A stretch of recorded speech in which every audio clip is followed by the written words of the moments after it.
All right, good evening, everyone. We would like to invite Mr. Calum Handforth, advisor from the United Nations Development Programme, UNDP Singapore Centre for Technology, Innovation and Sustainable Development, to talk about how science can support the Sustainable Development Goals. Mr. Handforth has led innovation and digitalization efforts globally and has also advised governments around the world. He is the co-chair of the Digital Infrastructure Task Force that is part of the World Economic Forum's G20 Working Group on Smart Cities. There will also be some time for a Q&A session, which will be moderated by Prof. Benjamin Keshaw from the Lee Kuan Yew School of Public Policy at the National University of Singapore. Mr. Handforth, please. Thank you. Thank you, everyone. It's a real privilege to be here, and I know you've all had a very long day, so I'll try and keep this quite short as well. Let's see if this works. Perfect. So a little bit of context about us. So the UNDP, the UN Development Programme, is one of the largest delivery organizations of the United Nations. We work with countries to expand people's choices for a fair, sustainable future, to build the world envisaged by the 2030 Agenda, and obviously keep people and planet in balance. We have about 170 countries around the world, country offices around the world, about 20,000 staff. And as I just mentioned, I work at the UNDP Global Centre for Technology, Innovation and Sustainable Development, which is a collaboration between UNDP and the Government of Singapore. Perfect. So what are the SDGs? So some of you may already be familiar with this, but the SDGs are 17 goals adopted by the United Nations in 2015. They are a universal call to action to end poverty, to protect the planet, and to ensure that by 2030, all people everywhere enjoy peace and enjoy prosperity. The 17 SDGs are all integrated and interlinked. They recognize that action in one area will affect outcomes in others, and that development must balance social, economic, and environmental sustainability. The goals are also unique in calling on all countries, whether rich, poor, big, or small, to work towards achieving them by 2030, and they also recognize the role of all industries, sectors, and actors in their success as well. So the SDGs were a very ambitious target ahead of the pandemic, but the challenge now is even greater. We saw that global poverty increased in 2020 for the first time in 2 decades, and growing global turmoil has led to unprecedented reversals in human development progress in about 90% of countries around the world. We're seeing human development reversing for a second consecutive year, which actually constitutes a backside in human development that we've never ever seen before. And this has led to what we at UNDP are calling a new uncertainty complex. So humanity's biggest challenges, the climate and biodiversity crises, inequalities, political polarization, as well as technological upheavals, are all piling up and feeding off each other. And this is all happening at a speed and a pace that we've never ever seen before. But we've also seen opportunity happening in this kind of uncertainty. And science has been a really great demonstrator of this. Over the past few years, during the course of the pandemic, we've seen science evolving in real time and global collaboration happening when the stakes couldn't be higher. And the unprecedented success of the vaccine program and development has been a really kind of key demonstrator of this as well. But these unprecedented challenges also need a truly global and truly comprehensive response. And you can see here just a snapshot of the range of different scientific and broader interventions needed just for tackling one area to reduce agricultural emissions, from better diets to reforestation. Incidentally, actually, this graphic is taken from the UN Global Sustainable Development Report, which is prepared by an independent group of scientists.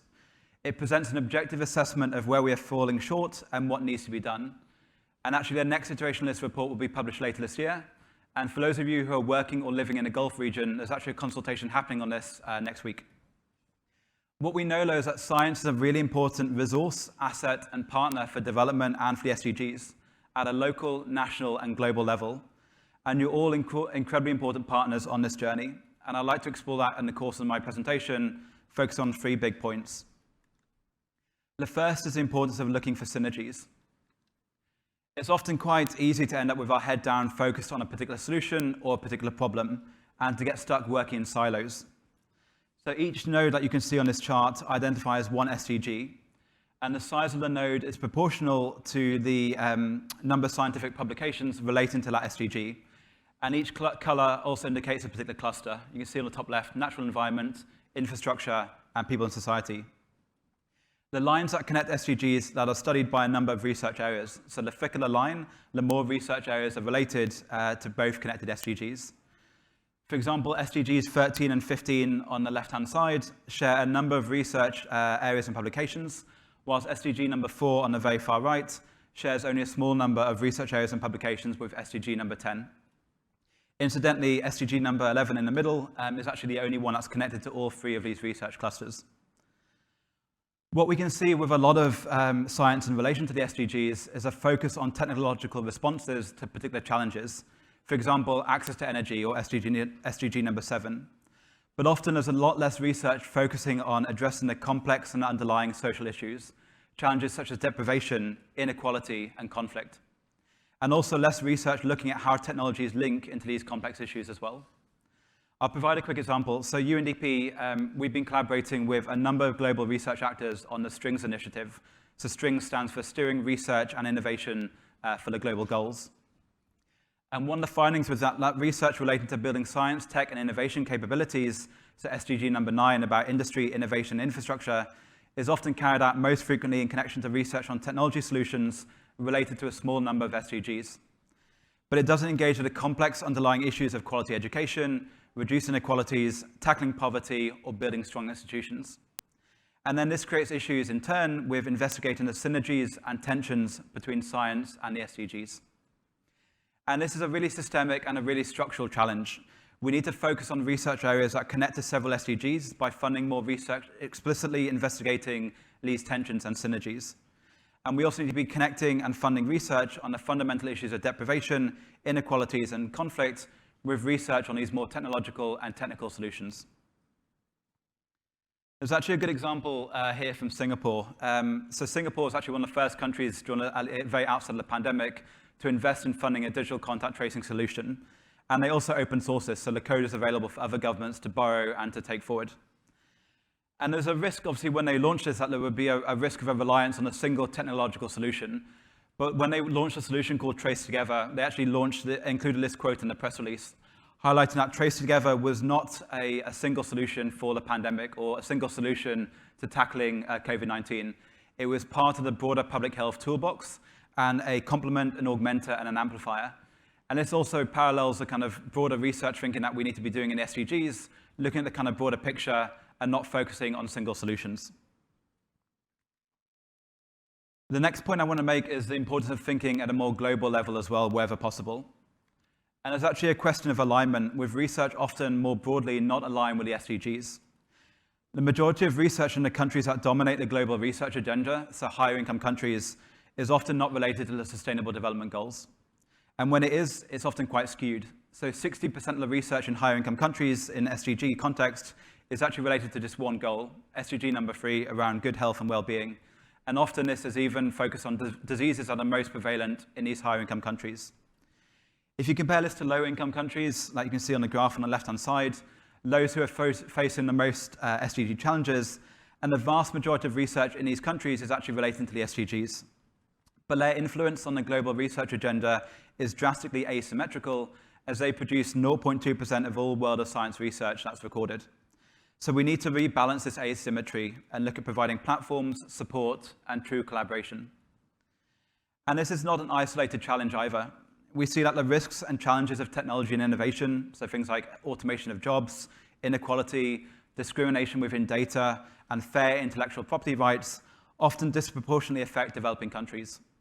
And also things like venture capital and other funding penetration is also highly variable across regions, whilst the intensity of research and development funding, including patenting rates, is often strongest in many higher income countries. You can even see this in publication rates. There's often a handful of scientific and technical journal articles per 1 million people in least developed countries, compared to more than 1,000 journal articles per 1 million people in higher income countries. And often we also see that most innovation literature focuses also on just a handful of low income countries as well. So this kind of disparity is from top to bottom. But we also need to be building data capacity to understand progress against the SDGs. When we work in many countries, often one of our big partners will be statistical authorities and national data departments, and many country statistical systems often struggle to provide data on the SDG indicators. There are serious gaps in assessing priorities, in assessing funding, and assessing country-level progress towards achieving the Sustainable Development Goals. On average, as you can see here, countries had reported one or more data points on about half of the indicators, and no country had actually reported data on more than 90% of the SDG indicators. This is a problem for high-income countries, but especially a problem for middle and lower-income countries as well. So on my final point I'd like to make is just about the importance of focusing on the local context as well. And this isn't a tension between the previous point. We can do global and we can do local, but we need to recognize that actually local actors are really key partners in achieving the SDGs. And what we need to do is support countries to ensure that they have the resources and the capacities to focus on the SDGs most relevant to their local contexts and their major challenges. And if they don't do this, there's a risk of a further misalignment between research priorities and the SDGs. And this, in turn, may then reduce the effectiveness of investments in research to address those goals. In Argentina, as you can see here, for example, there's many major challenges that exist in relation to SDG number 9, 10, and 15. But despite this, a lot of the research is actually focusing on priorities away from actually the kind of key SDG priorities within the countries. Similarly, within higher income countries, which often have the most unsustainable consumption patterns, generate more CO2 emissions, and contribute the most to climate change, they often do not specialize in research on the major environmental challenges relating to responsible consumption, climate action, or SDG 15, life on land. So there's this kind of disconnect that's really important to tackle. And this is a really important and growing area, as the focus of scientific research is also important in building local problem-solving capacities. And these capacities involve tacit knowledge building and sharing as well.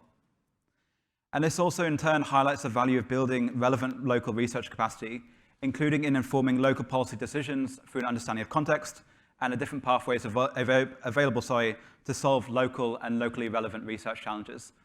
Often, a lot of our work at UNDP will be working with governments on STI pathways, and often many of these will be dominated by a handful of interests, a handful of political groups. So how do we make this conversation truly global, truly open, and make sure all people can be participants in defining what the local research priorities are? And this focus is also actually extends much more broadly. So we need to be building research and problem-solving capabilities, but also, where possible, doing knowledge transfer, capacity building, and technology transfer as well. So actually, this local focus is really important in identifying the most useful and relevant approaches and solutions. And one example I'm going to focus on here is about urbanization, as we're in Singapore. We do a lot of work on urbanization and cities at UNDP, and the smart city concept is one that's got a lot of interest globally. And often when we talk about sustainable development goals and urbanization, we focus on SDG number 11, so sustainable cities and communities. But what we want to do is actually, if we make smart cities and cities relevant to all locations, we make them truly smart cities, then they should be drivers of every single sustainable development goal. From tackling poverty and inequality, so SDGs number 1 and 10, through to the potential of precision agriculture for urban agriculture, and even supporting the biodiversity of cities in something like SDG number 15, life on land. But we can only pursue this range of different goals if we broaden what we mean by smart cities. So for example, if you Google smart cities, you get page after page of high-tech cities, laser beams firing all over the place, Internet of Things, 5G, often no people in these photos, no animals, no lives, no livelihoods. So a lot of our work at UNDP is about broadening and making the smart city concept more relevant to all settings, and broadening our definition beyond just the high-tech. So smart cities, for example, should be about how we use technology, whether high-tech, low-tech, or no-tech, and also innovation more broadly, to make the urban environment more inclusive, more people-centered, more livable, and more sustainable, fundamentally making cities about people. So if we broaden this definition, it then starts broadening the kind of solutions that we can use in the context of the SDGs.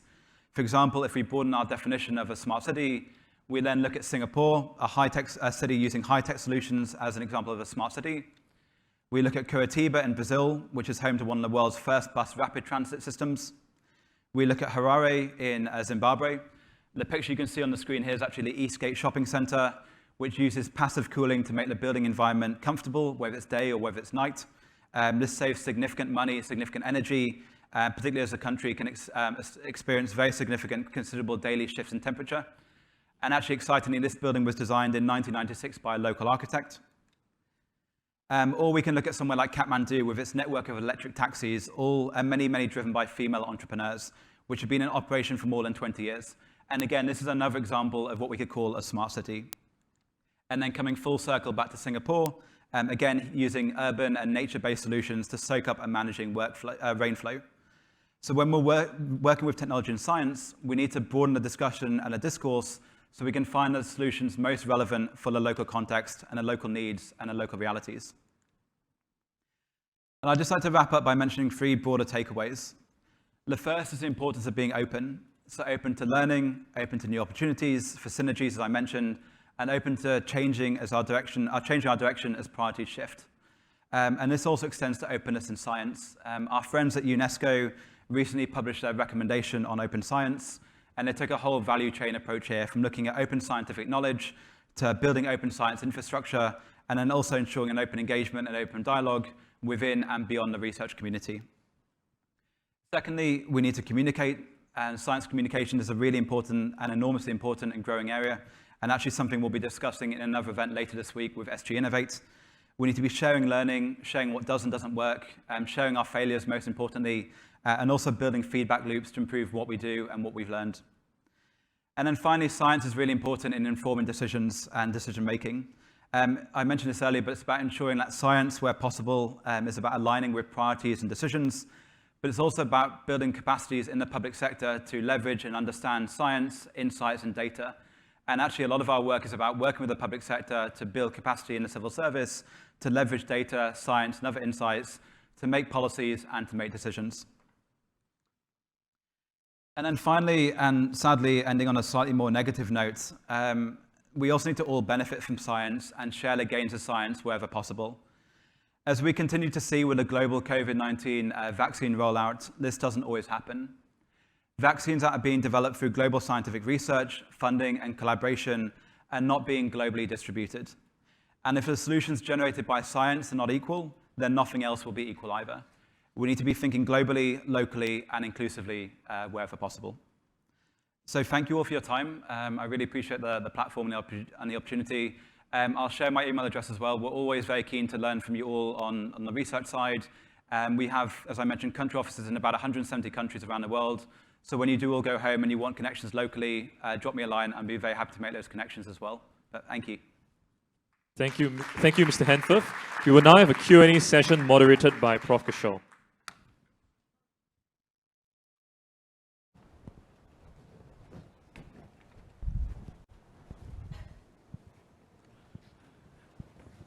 Well, good evening, and thank you, Calum, for that really wonderful overview of the role of science. And my take home is you identified 3 ways that science matters.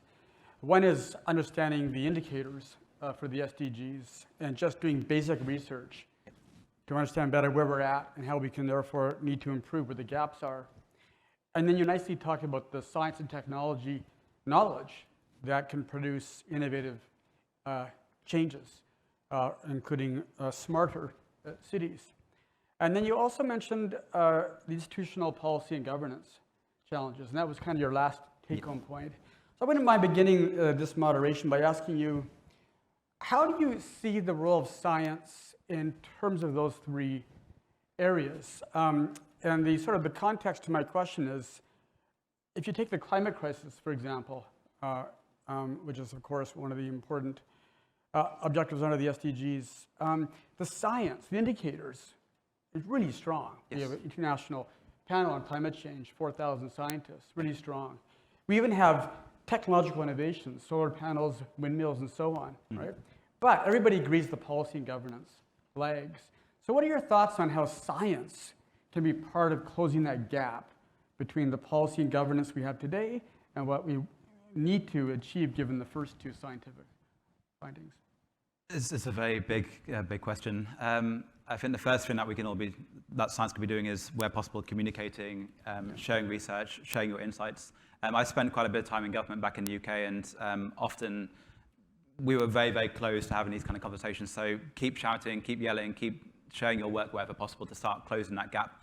The second, I think, is more on the kind of government side, is how do we start actually building science, technology, and innovation pathways that are actually more diverse.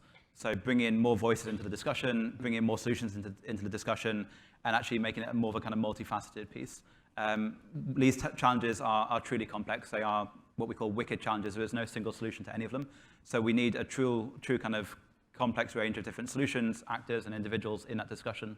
So where possible, providing platforms for that as well. Thank you for that, and I appreciate both your practical knowledge and then your insights in your current position. I want to ask you a second question in the context of that, and one of the questions many social scientists work on is the question of policy durability, because we also see on the books really important policies that seem to reflect the science of what's needed and very important goals, but a history of, as time marches on, the goals get pushed off into the future. In fact, the SDGs replace the MDGs, replace the Rio Earth Summit's Agenda 21. So what are your thoughts on then how we might think about the durability question in the context of the diversity of stakeholders involved in these choices?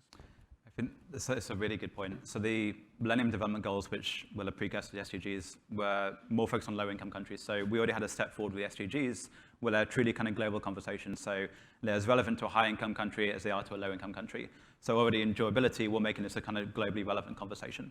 But I think as well, where possible, it's about challenging to make sure that we keep the momentum going. What I've seen in government and working with governments is one of the most powerful forces is inertia. So you will run and then things will kind of recalibrate back to the center or back to the status quo. So again, pushing and maintaining that momentum is very difficult. It's exhausting. And the challenges that we're all working on, we have been yelling about for a long, long time. And often we're not getting the kind of traction that we're looking to. So I think continuing that discussion is really important. What I see as really exciting is also just bringing in more partners into this conversation. So the private sector is a really interesting one that we work with a lot at UNDP, who often own a whole new part of the research agenda, who often have a different lens and a different voice to government as well. So bringing these kind of different actors into the conversation, I think, is really important in kind of maintaining that momentum and that durability as well. I'm going to ask you one final question, and then I'm going to open it up to the audience and to the questions in Zoom land as well. But my third related question is about the different kinds of research knowledge needed for the indicators and the scientific indicators, the science and technology innovations, and the policy and governance challenges. And the background I'm a political scientist. I work on policy and governance. And 25 years ago, an article was written, and this is for you non-social scientists, what I call the real scientists, you know. You guys that do the actual scientific work, is that there was an article called "God Gave Physics the Easy Problems, Adapting Social Science to an Unpredictable World." Okay? And the idea there was, gosh, the social world, your item 3, is so confusing and changing. Norms change, ideas change, that you can't develop the same kind of Popperian hypotheses that you must adopt in your physical and biological sciences. So how do you guys handle that? You need different kinds of science when it comes to the third policy and governance challenge. It's a really good point, and as a social scientist as well, we've done a lot of work around this. I think the most important point is, regardless of natural science, social science, any kind of research, is having that kind of feedback loop and having that dialogue. When we're doing work around policy, around research, or even the kind of interventions that we run, for us it's really important to have that dialogue with local communities, local partners, to make sure that firstly we understand actually what is and isn't working, but making sure that this is, we're feeding in what is the kind of relevant local context as well. So for example, we've been running a program quite recently to provide a platform for young people to involve themselves in digital transformation in a number of small island countries. And as part of that, it's about building the opportunities for them to actually engage in that dialogue as we're running these kind of programs. We can't just run forward and just do this in one go without talking to anyone anymore. It used to be a case that you would run a project, you would then do the monitoring and evaluation 2, 3, 5 years down the line. What we're learning now is actually this needs to be an iterative and an agile process. We need to course correct, we need to look at what is and isn't working, and actually make this a truly kind of transdisciplinary endeavor as well. So learn from the social sciences about measurement, learn from what's working on the natural science side as well, and also make this a truly kind of combined conversation. Thank you. I'm now going to turn to some questions from Zoom land, and those of you in the audience, please feel free to line up at the mics. So there's 2 questions I'm going to ask together. They're around the pandemic, which, along with climate change, my colleagues and myself refer to as a super wicked problem. And the 2 questions are, one, where's the scientific progress helped when it came to, and where was that lacking when it came to tackling the corona pandemic? That's the first question. And the second one related is, what do you think is the biggest barrier to vaccine distribution in the low-income countries you mentioned? So I think for the first one, I think what was one of the biggest benefits from around science is just how science worked for the past few years so effectively. Like delivering at pace, we saw research happening in real time, publications getting to journals in weeks instead of years, and actually a truly kind of global discussion and a truly kind of targeted discussion as well. So that was actually very interesting and very exciting to see that happen. The flip side to that, I think, is just how quickly research priorities shift. We had so much funding and money go into COVID-19 as it should have done. Sadly, that money was taken from other priorities, and now sadly we're seeing that actually money is being taken away from pandemic preparedness and away from healthcare as well. So it's actually how do we maintain this momentum, this durability, as you mentioned, in the context of funding, our research architectures, the institutional architecture as well. I think it is really important. In terms of vaccine equity, this is a truly kind of multi-level question. There's things about IP, like how do we get this stuff into the countries that need it most? There are issues around distribution. How do we build and support healthcare systems to make sure vaccines get to the very last mile? Right. And then there are issues around politics and economics. You know, how do we make sure that everyone has a voice at the table to make sure that they're getting the vaccines that they need? And it's a huge, huge conversation. Now, we have 3 people at the mics, and we only have about 5 seconds. So I'm going to ask, no, we have 3 minutes and 37 seconds, actually. I can see it right here in front of me. We're good to go. But I'm going to ask you to be pithy, and I'm going to ask all 3 of you to first ask your questions and then turn it over to Calum afterwards. So over here on my left first. Cool. Hello. My question is about some of these graphs you showed about the disconnect between the research that's actually being done and then the research that needs to be done for sustainable development. And it was just a question about how you think we need to tackle this discrepancy. At what level do we need to make changes to ensure that this gap gets smaller? Okay, research gap question, thank you. Over here. In magnetic resonance imaging, we've seen a great change in how research is done, but also what it leads to when the shift went from collaborating with, say, sub-Saharan African countries and having sub-Saharan African countries perform the research themselves on MRI. So I was wondering if you could comment on that in the context of this. Great one. Internally building your capacity to generate knowledge. Great question. And the third one? We just mentioned in the presentation slides that smart cities could solve most of the SDG problems and will obtain the goals. However, my question is, smart cities revolves around data, and how this data is being sent is using 5G or 5G advanced base stations or towers, right? And this actually will produce and increase carbon footprint and carbon emissions. So I want to ask, is the benefit that comes from smart city will override the increase of carbon footprint that we will get? Thank you. So third question on not just synergies, but what we call in our lab whack-a-mole effects, things that actually get worse by doing things. Yeah, great questions, thank you. So on the research side, this is a kind of historical issue where a lot of the research priorities in countries have been driven by decisions made decades ago by how institutions have been set up and funded, often by higher income countries. So there's a real kind of entrenched bias in this as well. Fundamentally, there's going to be a kind of redesigning of some of this global architecture, like how do we fund things better? How do we build local capacity? How do we do better technology transfer? How do we make sure that countries actually have the space and the resources and the capacities to actually focus on priorities most relevant to them? It won't happen overnight. I'll share actually a really good paper on this that I think is really relevant and that unpacks it in more detail, but it's a kind of historical issue. It's a big challenge. Thank you. On the, sorry, that remind me, the MRI piece in terms of, yes, the Africa and how we, the kind of learning from there. The issue that we have here is that we do need to make this a kind of really collaborative and equitable piece. So providing opportunities for low-income researchers to be lead on publications, to do the research, to not keep the higher income elements. So in higher income countries, so often we see in many of the projects that we work in, you know, you'll hire a data collector in a low-income country to do the work, the kind of lowest value-add component, where the higher income, the more value-add pieces stay in the higher income world. You know, how do we rebalance that? But also fundamentally, it's how do we make these platforms available? From a lot of researchers I've worked with in lower-income countries, they can't even access conferences because they can't get visas. So how do we actually make these platforms more available to people, more accessible? Do we start putting platforms into these countries, which I think we should, and not just getting everyone to go to London, DC, New York, or elsewhere? So things like this, I think, are really important, getting you all in one place and lowering those barriers as well. On the smart cities point, apologies, my point wasn't that smart cities can do every SDG. It's more that often when we talk about smart cities, we focus just on SDG number 11. But if we actually broaden the definition of a smart city, it's relevant to all 17 SDGs.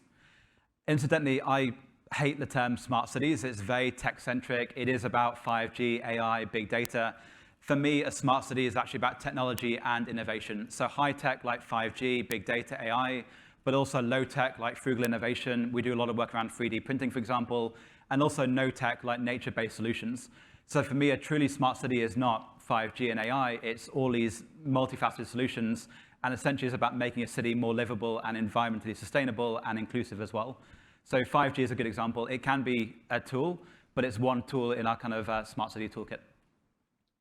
So I want to jump in here now because we have these red zeros in front of us, which implies that the time's over. But I do want to just reflect two questions that we can't get to from Zoom land that I think are important to leave us with. And it's so impressive that what you've said in half an hour alone, so we're very excited for this beginning conversation. So one comment is about the openness question, which is that in many societies, for many good reasons, in fact, in all societies, we have policies that close information. That could be for IP rights, the data restriction access rights, and so on. So how do we actually think then about openness when also sometimes you must have closed systems as well? And then, and you can't answer these questions, I'm just raising them sadly. Over dinner, you can engage them. And then secondly, there's a question from Christy Winkler, which is then, and I think is a really important one for all of you. How do we encourage individual scientists to feel responsible for ensuring that their research supports sustainable development? And that responsibility question, I think, is a tough one scientists have to grapple with because you're objective, but you're also citizens as well. Completely. And so let me just conclude by saying I think that Calum Handforth has done a nice job to show us how the UNDP, as an organization that brings science to action, in fact embraces both those imperatives. So thank you so much. Thank you. Thank you, everyone. Yeah. Thank you, Mr. Handforth and Prof. Kishore.